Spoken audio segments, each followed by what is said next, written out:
When we check, yung fingerprint ni Guo Waping Ilin and compared it with na kinuha noong 2006 at yung fingerprint impression ni Guo Alice Ilial, we found it to be similar.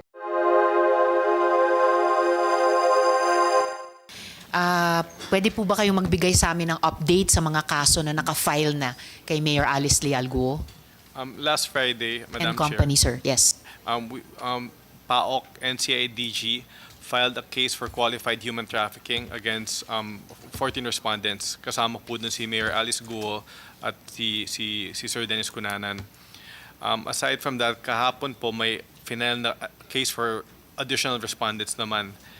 Tong mga cases na to, they will be consolidated with the pending case before RTC Capas in Tarlac. That was the result of the successful implementation of the search warrant, wherein several individuals were arrested, subject to inquest proceedings, and then charged in court. Presently, yung kaso po na pending sa RTC Tarlac, pending po yung aming request na ipalipat ang kaso nito from Tarlac to Manila. Tapos balik po tayo dun sa kaso na pending na na-file na po sa Department of Justice. We expect this case to undergo preliminary investigation, go through the process for preliminary investigation wherein all the respondents, including Mayor Alice Guo, will be given the opportunity to present their side. And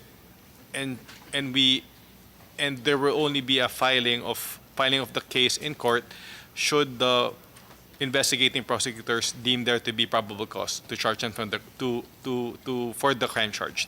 Salamat po. And considering the emerging evidence, kahit dito sa hearing, dun sa nationality ni Alice Guo, what penalties might she face? Option din po ba yung deportation?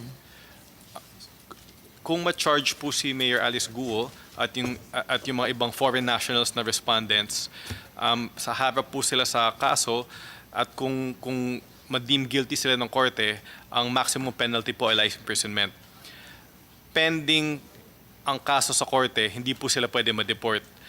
Ngunit kung assuming mag-convict sila at ma-serve yung sentence, doon na po sila maaring ma-deport kung foreign national po sila.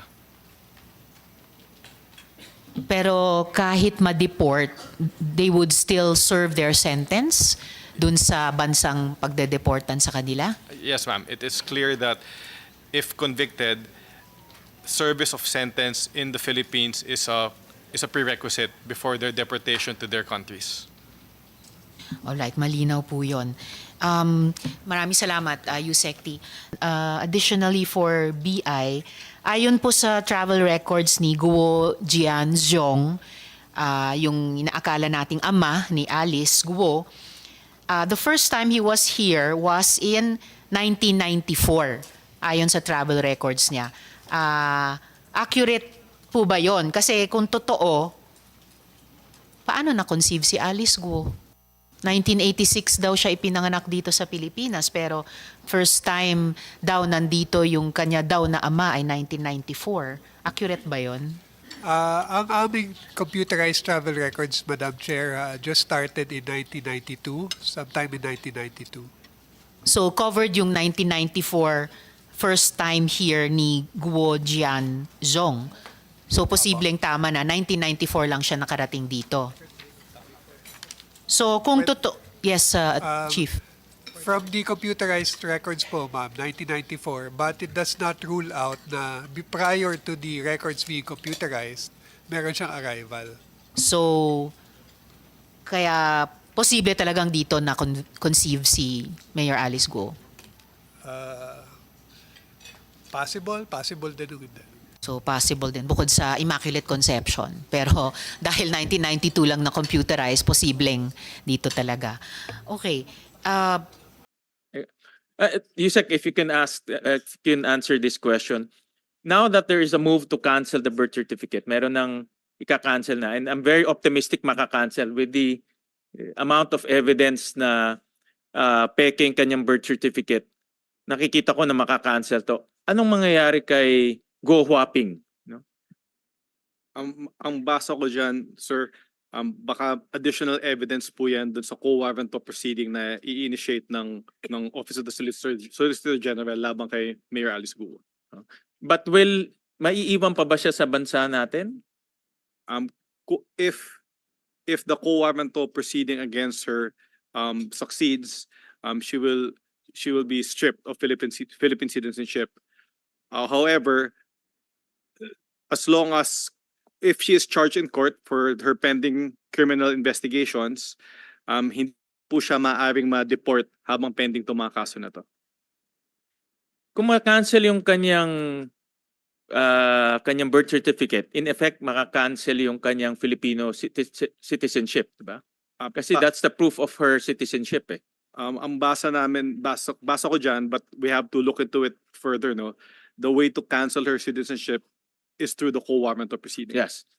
And I'm very optimistic that will prosper yung co-warrant. Pag nag-prosper siya, what will happen to her citizenship? It will be canceled. Yes. So what citizenship will she carry? Ayokong pangunahan, sir, kung ano, no? But that would depend on the outcome of the co-warrant of proceeding. All right. Okay. Yusek Perry is, aside from the application, biometrics, if I understand it correctly. Yes, Senator. Kasama po. When is it taken? Upon application? Kailan siya kinukuha? It's taken, sir, pagka na-approve na ng Bureau of Immigration yung kanilang visa. Tapos so pupunta sila sa amin, ika-capture, sir, namin yung kanilang signature at saka yung kanilang fingerprint dahil kasama ho yun dun sa SIRB ID na Okay. ini-issue, sir. And doon sa final nila, i-flash ko lang yung Yes, sir. kanina na flash na ni Madam Chair yung sa BOI yung kay Lin Wenyi, nakasulat doon dependent daughter.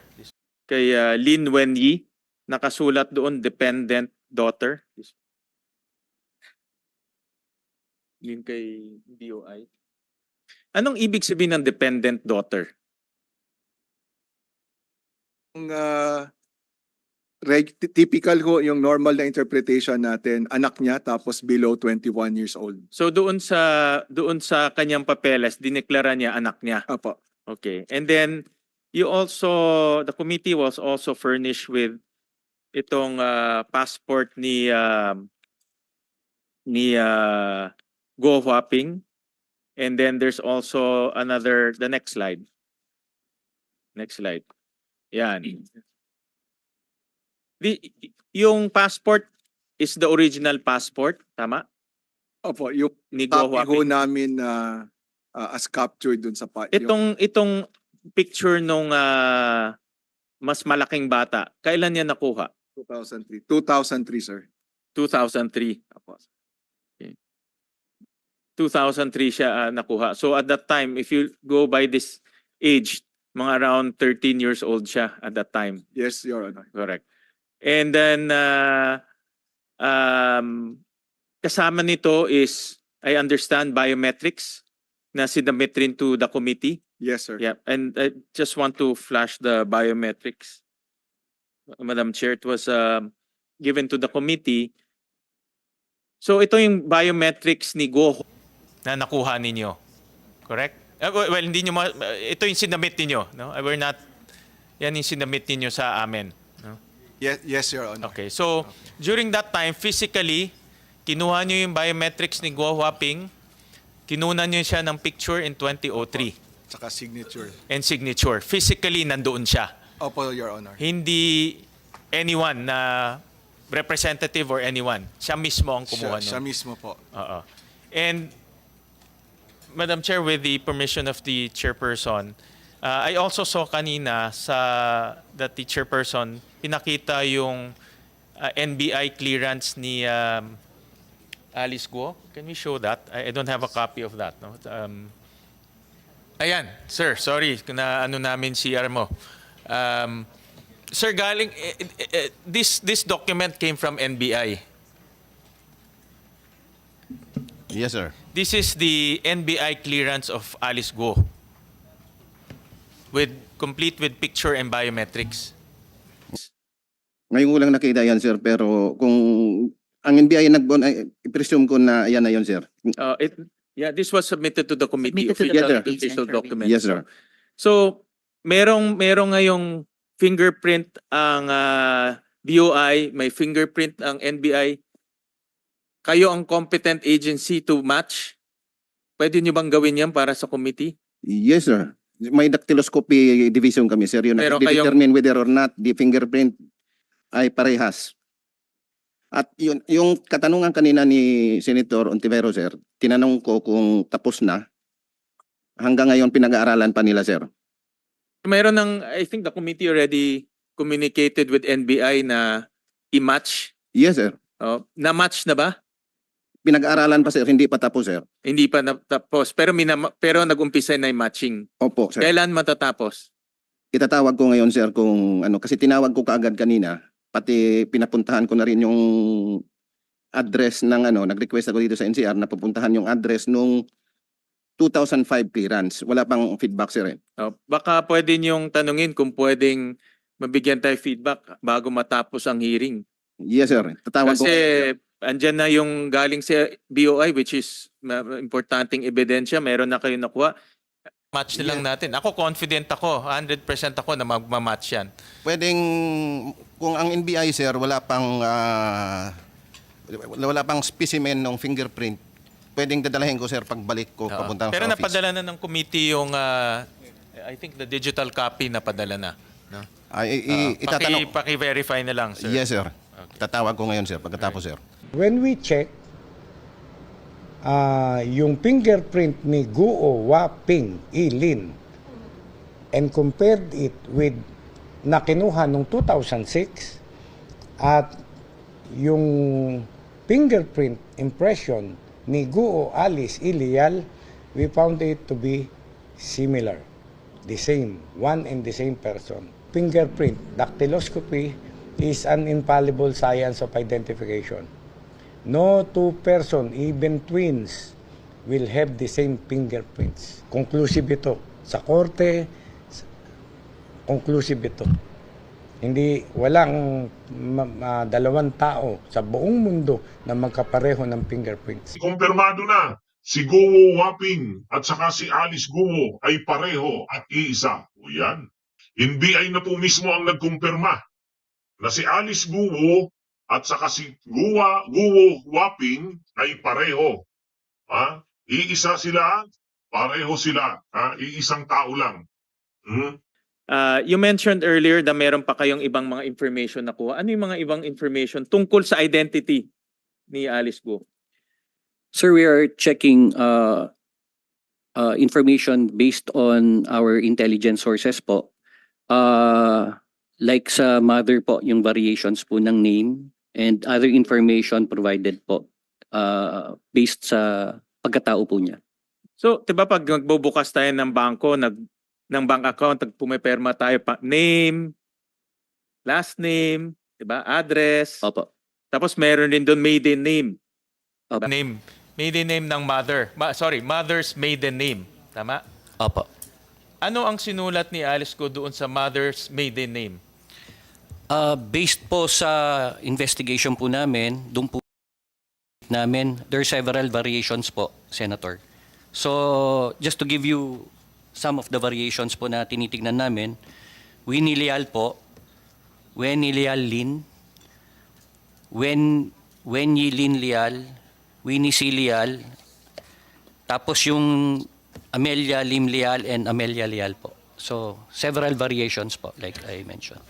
Meron siyang sinulat na Wen Yilin. Opo, Senator. So meron din siyang sinulat, iba-ibang variation, pero meron siyang sinulat Wen Yilin. Tama ba? Nakalagay po, Wen Lin Leal po. Wen Yilin Leal. Opo. No? And then meron ding ibang mga variations, correct? Tama po. Oo. So, in other words, nung binuksan niya yung account niya, voluntarily, no, sinulat niya na ang kanyang mother's maiden name is Wen Yilin. May Opo. Leal lang. No? Opo. Pero alam naman natin, Leal, ano lang naman yun katang isip lang naman yun, parang imagination lang yun. Diba? Pero nakasulat doon, Wen Yilin. Opo, Senator. So, ang ibig sabihin, siguro bago pa lumabas tong issue na ito, voluntarily sinusulat niya ang nanay niya si Wen Yilin. Opo. Pareho doon sa BOI documents. Opo, Senator. Correct? Opo. Alright.